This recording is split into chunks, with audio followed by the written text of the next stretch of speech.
Hello children, how are you? Good. So we are doing the lesson of transport, that is term 1 ka lesson number 4, right? Till now what we have done? We have done the meaning of transport. That means transport means the means through which we move from one place to another, right? And our legs are the simplest form of means of transport. Then we have done the modes of transport and the means of transport, right? The difference between modes of transport and means of transport. दोनों में क्या फर्क है? Modes, we have 3 modes of transport: land, water and air. और land, water और air पे travel करने के लिए जो व्हीकल हम यूज़ करते हैं that is means of transport, right? I have given you notes also for the same. Then 3 modes of transport are land, water and air. Now again, land can be divided into 2 more types. Land को हम two types में divide कर सकते हैं: road transport and rail transport, right?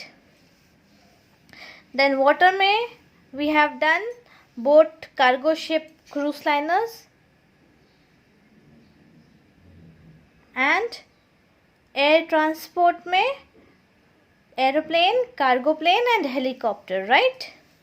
So what is cargo ship? Cargo ship is ship that carries goods. And what is cargo planes?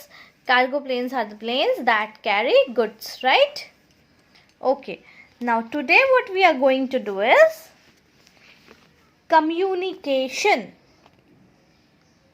right? So what do you mean by communication? Simple सा language में communication is हम जो बात करते हैं एक दूसरे से, तो उसमें क्या होता है, एक उसमें 2 पार्टीज होते हैं, राइट? 2 या 2 से ज़्यादा, बट 2 पार्टीज का होना ज़रूरी है कम्युनिकेशन में. Why? Because one party is the receiver and other party is the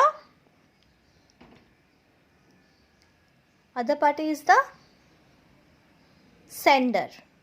So the person who sends message is sender and the person who receives message is receiver, right? So 2 या 2 से ज़्यादा लोगों का होना ज़रूरी है communication में. Basically simple language में exchange of messages, information, news या आइडियाज़ को हम कम्युनिकेशन कहते हैं. एक्सचेंज विथ 2 और मोर पीपल, राइट? और या फिर 1 और many people. But 2 parties are involved in communication. One is sender and the other is receiver, right? Sender कौन है? जो इंसान मैसेज दे रहा है, the person who sends message. It's a two-way process. Communication is a two-way process, right? Okay. Then the receiver, the person who receives message. ठीक है? Done? Now there are various means through which we send and receive messages, right? हमारे पास बहुत सारा तरीका है आज के ज़माने में जिससे हम मैसेजेस रिसीव कर सकते हैं एंड सेंड कर सकते हैं. पहले के ज़माने में क्या था, आज के ज़माने में क्या है, हमारे पास टेलीफोन है, मोबाइल फ़ोन्स है, ईमेल्स है, राइट? जिससे हम तुरंत कोई भी मैसेज पहुंचा सकते हैं. बट पहले के ज़माने में ऐसे नहीं था. पहले के ज़माने में क्या था? पहले के ज़माने में वी हैड ओनली लेटर्स. और एकदम पहले राजा महाराजा के ज़माने में क्या होता था पता है? लोगों को अगर लेटर सेंड करना होता था ना, तो पोस्ट ऑफिस नहीं था. पहले के ज़माने में क्या था? देयर वर बर्ड्स के ऊपर लेटर बांध के वो उड़ा देते थे और वो बर्ड्स को वो ट्रेनिंग देते थे जाने के लिए कि आपको यहाँ जाना है, आपको इस सिटी में जाना है आपको, उस सिटी में जाना है, इस राजा के पास जाना है, उस राजकुमारी के पास जाना है, राइट। सो बर्ड्स लेटर्स लेकर जाते थे, बर्ड्स के पैरों में वो लेटर बांध देते थे और वो बर्ड्स उसको लेकर उड़ जाते थे। फिर क्या हुआ, धीरे धीरे फिर राजा के अपने मैसेंजर्स हुआ करते थे, संदेशवाहक कहते थे उसको। क्या कहते थे? संदेशवाहक, मतलब जो संदेश पहुंचाए। मैसेजेस को हिंदी में संदेश कहते हैं, राइट। सो संदेशवाहक क्या करता था, उसको राजा संदेश लिख के ऐसे रोल करके दे देता था और फिर वो उसको अपने घोड़े पे बैठ के फिर वो दूसरे राजा के पास या दूसरे सिटी में, दूसरे महल में जाकर जिसको वो संदेश देना होता था उसको वो संदेश दे देता था। ठीक है, दिस वे पुराने ज़माने में कम्युनिकेशन होता था। फिर उसके बाद जो सामने वाला राजा है वो उस संदेश को पढ़ेगा, फिर वो उसको रिप्लाई करेगा। रिप्लाई करने के लिए वो क्या करता था, या तो वो जो संदेशवाहक मैसेजेस लेकर आया है उसी के हाथ से रिप्लाई भेजता था, या तो फिर अगले दिन राजा का संदेशवाहक रिप्लाई उस संदेश का जवाब या रिप्लाई लेकर उस राजा के पास वापस जाता था जिसने उस मैसेजेस को भेजा है। Fine, okay. सो ऐसे कम्युनिकेशन होता था पहले के ज़माने में। बट आज के ज़माने में क्या है, आज के ज़माने पे हमें किसी संदेशवाहक को नहीं भेजना पड़ता है। आज के ज़माने में हमारा संदेशवाहक कौन है? We have letters, we have telephones, we have mobile phones, we have emails, right? Letters भी आजकल लोग कम ही भेजते हैं। लेटर्स कब जाते हैं? रक्षाबंधन के टाइम पे, जब राखड़ी भेजनी होती है, एक बहन भाई को राखड़ी भेजती है तो वो लेटर लिखती है और साथ में राखड़ी भेजती है। वरना आजकल के ज़माने में लेटर भी कोई नहीं भेजता है ना।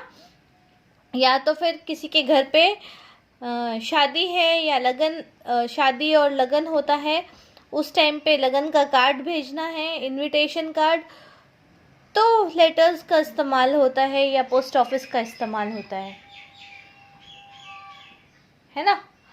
नाउ आजकल के ज़माने में लोग क्या ज़्यादा यूज़ करते हैं? Mobile phones. पहले टेलीफोन्स होता था ऐसा वाला, सी, इसको क्या कहते थे पता है? लैंडलाइन। लैंडलाइन कहते थे इसको। इसमें ऐसे वायर लगा होता था और वो वायर आपके खिड़की से अंदर आता था और उसके बाद टेलीफोन लाइंस की कनेक्शन दी जाती थी और इसका मंथली बिल आता था। जैसे हम मोबाइल फ़ोन्स को रिचार्ज करते हैं ना, वैसे इसको रिचार्ज नहीं करते थे। जैसे इलेक्ट्रिसिटी का बिल आता है, गैस का बिल आता है, वैसे ही टेलीफोन्स का भी बिल आता था। बट आज के ज़माने में क्या है हमारे पास? We have mobile phones. Mobile phones में जिनको पोस्ट पेड कनेक्शन है उनको बिल्स आते हैं, जिनके पास प्रीपेड कनेक्शन है उनको बिल्स नहीं आते।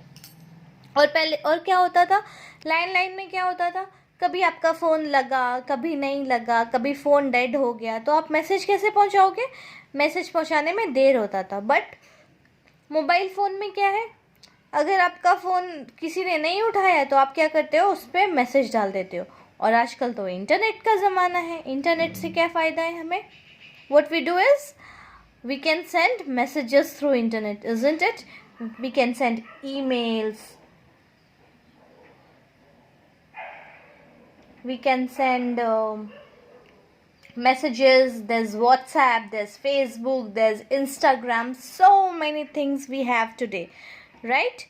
So we are not limited only to the letters or telephones. There are various methods and sources through which we can communicate, through which we can send messages and information, isn't it?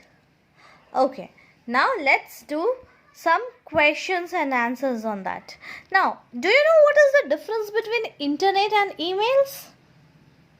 Internet में you have a web browser. Web browser होता है, उस पर आपको web addresses लिखने होते हैं, suppose Google खोलना है तो www.google.com, जो वेब एड्रेसेस होते हैं, ब्राउज़र्स होते हैं, उसमें क्या लगता है www. और जो ईमेल्स होते हैं, ईमेल्स में क्या लिखते हैं हम @. सपोज आपको ईमेल भेजना है किसी को, सपोज मेरा, तो मैं क्या कर मुझे अगर आपको ईमेल भेजना है तो क्या होगा, मेरा एक ईमेल आईडी होगा, और ईमेल आईडी में क्या होता है, फर्स्ट आपका नेम होता है, उसके बाद @ का साइन होता है, उसके बाद जो भी पोर्टल आप यूज़ कर रहे हो, या तो गूगल या Yahoo, Hotmail, Microsoft Office, anything can be there, right? Okay, now tomorrow what we are going to do is we are going to do the wheels, and today what we are going to do is some questions and answers on communication, and there's question and answer in your textbook also, right? So first let's do the true false. A car has 2 wheels. Does a car has 2 wheels? No, right? A car has 4 wheels. So this is false. An auto rickshaw has 4 wheels. Auto rickshaw के 4 wheels होते हैं नहीं ना? It has 3 wheels. So this is also false. A helicopter carries many people. Is it true? No. Helicopter cannot carry many people. It can carry few people. So this is also false. Cruise liners sail on lakes. Lakes पे चलते हैं cruise liners? No, this is also false. Cruise liners कहाँ चलते हैं? Cruise liners sail on seas and oceans. Right? Now, question number 1. What do you mean by modes of transport? So, what is the answer? Modes, see, answer is over here. Modes of transport are the means by which people and goods are moved from one place to another. Right? Now question number 2. What are cargo planes? So the answer is cargo planes carry goods from one place to another. Done? Number 3. Name 3 types of four-wheelers. So what can be 3 types of four-wheelers? It can be cars, it can be vans, and it can be buses. Right? And here are some more question and answers from communication. Don't worry, I will be sending it to you as a PDF.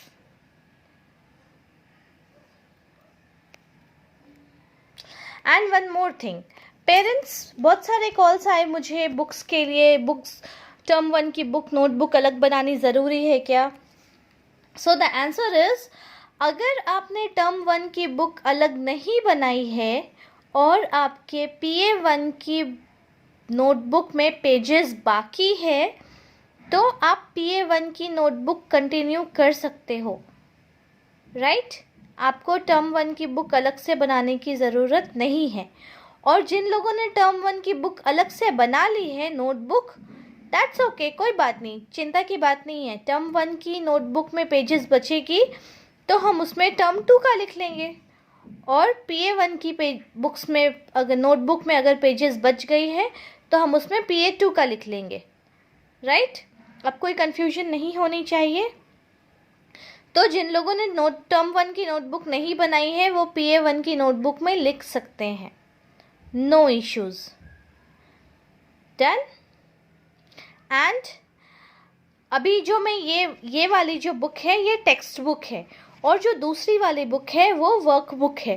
तो जब मैं आपको work book बोलती हूँ तो दूसरी वाली book जो है जिसमें मैं बुक में ही लिखवाती हूँ उस बुक में लिखना है, राइट? सो अब कोई कन्फ्यूजन नहीं होनी चाहिए आपको। डन? चलो, सी यू।